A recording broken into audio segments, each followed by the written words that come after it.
পাবদা মাছ খেতে তো খুবই মজা, আর রান্না করাটাও কিন্তু খুবই সহজ। আজ আমি পাবদা মাছ রান্না করব।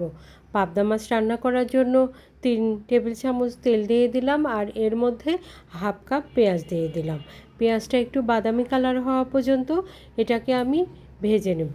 পেঁয়াজটা বাদামি কালার হয়ে গেলেই প্রথমেই আমি স্বাদমতো লবণ দিয়ে দেব, তারপরে 1 টেবিল চামচ হলুদ এবং 1 টেবিল চামচ মরিচ দিয়ে কিছুটা পানি দিয়ে দেব। এই পানি দিলে মশলাটা ধরে যাবে না। তারপরে আমি অন্যান্য মশলাগুলো দিয়ে দেব। 1 টেবিল চামচ করে রসুন বাটা, আদা বাটা, জিরা ধনিয়া বাটা দিয়ে এটাকেও আমি ভালো করে কষিয়ে নেব। প্রথমে একটু পানি দিয়ে দিয়েছি, এখন মশলাগুলো ভালো করে কষিয়ে নেব। আর মশলাটা কষানো হলেই 2 টেবিল চামচ পরিমাণ সরিষা বাটা দিয়ে দেব।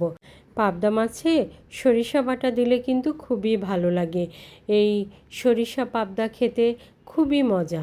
এখন সরিষা বাটাটা দিয়ে বেশিক্ষণ রাখবো না, কিছুক্ষণ নাড়াচাড়া করে আমি ধুয়ে রাখা পাবদা মাছগুলো এর মধ্যে দিয়ে একটু নাড়াচাড়া করে কষিয়ে নেব।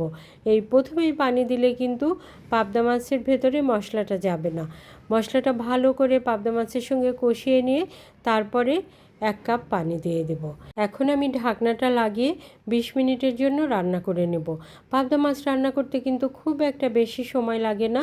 এই তো আমার পাবদা মাছ প্রায় রান্না হয়ে গেছে। এখন কয়েকটা কাঁচামরিচ দিয়ে দেব, কিছু ধনিয়া পাতা দিয়ে দেব, তাহলে আমার পাবদা মাছ খাওয়ার জন্য রেডি।